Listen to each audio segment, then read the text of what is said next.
বন্ধুরা, এই যে বিল্ডিংটি দেখতে পাচ্ছেন, এটি সাইদা জেলার পার্শ্ববর্তী একটি বিল্ডিং এবং এই বিল্ডিংয়ে প্রায় 2.5 শতাধিক বাংলাদেশিকে, এই প্রবাসী বাংলাদেশিরা তারা সবাই সাইদা থাকে এবং তারাই কিন্তু এই 2.5 শতাধিক বাংলাদেশিদেরকে আশ্রয়ের ব্যবস্থা করে দিয়েছে এবং তাদেরকে 3 বেলা ভরণ পোষণের দায়িত্ব কিন্তু তারা নিয়েছে এবং তাদের সার্বিক প্রচেষ্টায় সবাই সার্বিকভাবে কিন্তু এই বাংলাদেশিদের সাহায্য সহযোগিতা করছে।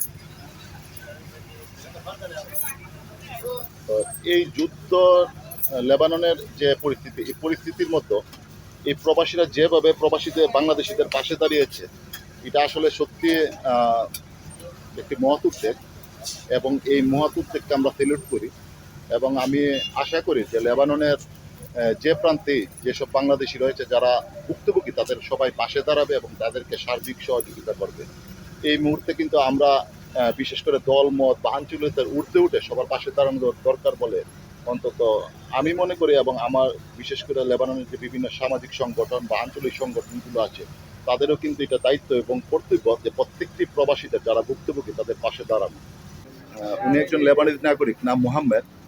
উনি এই এখানে যে আশ্রিত 2.5 শতাধিক বাংলাদেশি রয়েছে তাদেরকে সার্বিক সহযোগিতা করছে এই মোহাম্মদ।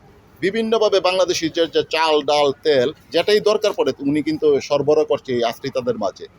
তো আসলে একজন লেবানিজ হয়েও বাংলাদেশিদের পাশে দাঁড়িয়েছে। অনেক অনেক ধন্যবাদ, থ্যাংক ইউ। اهلا وسهلا اهلا وسهلا اهلا وسهلا فيهم. نحن اول شغله نحن عم نحاول نهتم فيهم بكل الاشياء، اي شيء عم ينقصهم عم نامن لهم اياه. من اول يوم طلعوا من الجنوب نحن اهتمينا فيهم هون لانه هلا الدوله منتهيه بامور غير، واليوم الاجنبي يمكن ما حدا بيهتم فيه، فنحن حاولنا قد ما فينا نساعدهم.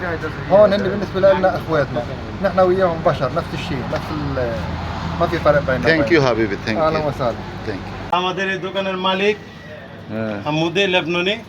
তো সে যারা বিপদগ্রস্ত আছে, যারা আমাদের দোকানে আসে, যদি কারোর কাছে টাকা থাকে তাহলে আছে, যদি না থাকে তাহলে এমনিতে দিয়ে দেয় এবং যথেষ্ট পরিমাণ আমাদের এই আশ্রয় কেন্দ্রে যথেষ্ট পরিমাণ হেল্প করতেছে। আচ্ছা, তোমরা তো সাইদা একটা আশ্রয় কেন্দ্র খুলছো যেখানে প্রায় 150 থেকে 200 বাংলাদেশিদেরকে আশ্রয় দিচ্ছ, সাহায্য সহযোগিতা করতেছো। হ্যাঁ, যাক, এটা খুব সুন্দর একটা উদ্যোগ, আমরাও খুব খুশি, খুব ভালো লাগছে। আজকে 235 জন লোক আছে এই জায়গায়, টোটাল 235 জন আমরা এই আশ্রয় কেন্দ্রে আশ্রয় কেন্দ্রে আছে এবং বাচ্চা আছে 6 জন। একটা বাচ্চা আছে 10 দিনের, একটা বাচ্চা 2 মাসের, একটা 1.5 বছর, একটা 2 বছর, মানে 3 বছরের ভিতরে বাকিগুলো। কালকে রাত্রে লোক ছাদে ঘুমাইছে, 2টা ফ্ল্যাট বিশাল। এরা সবাই কোথা থেকে আসছে? এরা সবাই নাবাতিয়া, গাজিয়া, মানে দক্ষিণ লেবানন আর কি হইছে, আনসার জুনুবার কি হইছে। আচ্ছা, সাইদা জেলা কি বর্তমানে মানে এই এলাকা মোটামুটি সেফ আছে? এই এলাকা মোটামুটি সেফ আছে। আমরা কম্বল, বালিশ এবং চাদর এগুলি দিয়ে এবং এই অত্র এলাকায় সবার এই অত্র এলাকায় সবার বাসা থেকে মোটামুটি চাহিদাতে সবাই আমাদেরকে হেল্প করতেছে, বালিশ খেতা কম্বল দিয়া। আর আমাদের আর এই বিগত সরকারের কর্মী কি দিতেছে? ওইটা তো বইলা লাভই নাই আসলে।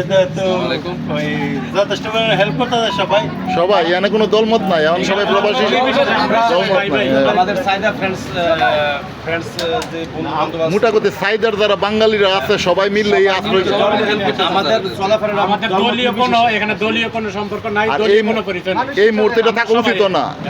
এই দুর্দিনে সবাই এগিয়ে আসা উচিত। সবসময় আমাদের সাইদাতে কোনো দলীয় প্রভাব পড়ে না, কোনো দলীয় যাক, প্রভাব পড়ে না। আসলে প্রবাসে আমাদের যে কোনো মানে দুর্দিনে রাজনীতির ঊর্ধ্বে উঠে আমাদের আঞ্চলিকতা রাজনীতি এগুলির ঊর্ধ্বে উঠে আমাদের সবার পাশে দাঁড়ানো দরকার। কিন্তু আমাদের আর আরেকটা জিনিস আসলে সবচেয়ে নাকি যে মানবতার পরিচয় দিচ্ছে আসলে এই জন আর এই জন। ও, এই দুইজন তো ওনাদের সাথে যোগাযোগ করি, ওনার বাসাতে কিন্তু সবাই থাকে। ওনাদের এই 2টা ফ্ল্যাটে ওনাদের, একজন থাকে এক ফ্ল্যাটে উনি থাকে, আরেক ফ্ল্যাটে উনি থাকে। তো 2টা ফ্ল্যাটে ওনারা উঠছে, ওনারা বাইরে ঘুমায়। ও, ওনাদের ফ্ল্যাটে থাকে তো ওনারা বাইরে ঘুমায়। একটা সপ্তাহ বাইরে বাইরে ঘুমাইতেছি আমি, অথচ আমি সবকিছু ছেড়ে দিচ্ছি। ভাই, আপনাদের এই ঋণ বাংলাদেশ সরকারও শোধ করতে পারবে না। আপনারা এই দুর্দিনে লেবাননের প্রবাসীদের দাঁড়াইছেন, প্রায় 2.5 শতাধিক প্রবাসীরা আপনারা আশ্রয় দিচ্ছেন। এটা এটা টাকার সাথে মূল্যায়ন করা যায় না, এটা টাকা দিয়েও পাওয়া এই হ্যাঁ টাকা পয়সা তো কোনো এটাই হলো সম্পূর্ণ একটা, আপনারা তো এই যে একটা মানবিক কাজ করলেন, প্রবাসীদের বাংলাদেশিদের পাশে দাঁড়ালেন, এটা আপনার মানে কোনো কিছু দিয়ে তুলনা চলে না।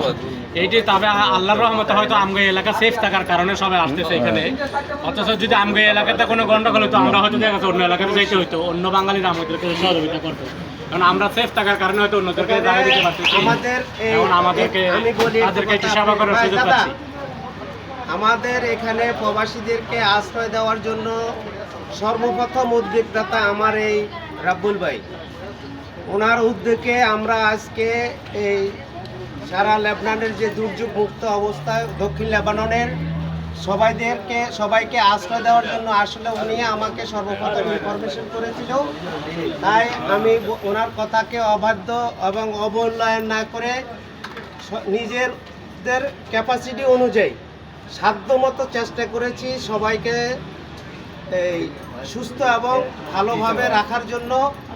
যত রকম সহযোগিতা আমার এই রাব্বুল ভাইয়ের অবদান এবং এই ওনাদের আমাদের মোটামুটি সবারই অবদান, এককভাবে কারোর অবদান না দিয়ে আর বেশি আমার কোনো অবদান না, নাই। অবদান আপনাদের দুইজনের, আপনারা এই আশ্রয়টুকু দিচ্ছেন এবং সাইদাবাসীর যারা আমাদের বাংলাদেশি আছে সবারই মোটামুটি কিছু না কিছু অবদান আছে, হয়তো বা কারো একটু কম কারো একটু বেশি, কিন্তু কারো অবদানে হয় আপনি অস্বীকার করার মতো আপনি না, কারণ সবার যদি সম্মিলিত প্রচেষ্টা না থাকতো তাহলে কিন্তু আপনি 250 শতাধিক বাংলাদেশিরে 3 বেলা খাওয়াইয়া রাখার মতো সামর্থ্য। হ্যাঁ ঠিক আছে এটা যাক, ধন্যবাদ সবাইরে ধন্যবাদ সাইদাবাসী। আসসালামু আলাইকুম। ওয়ালাইকুম।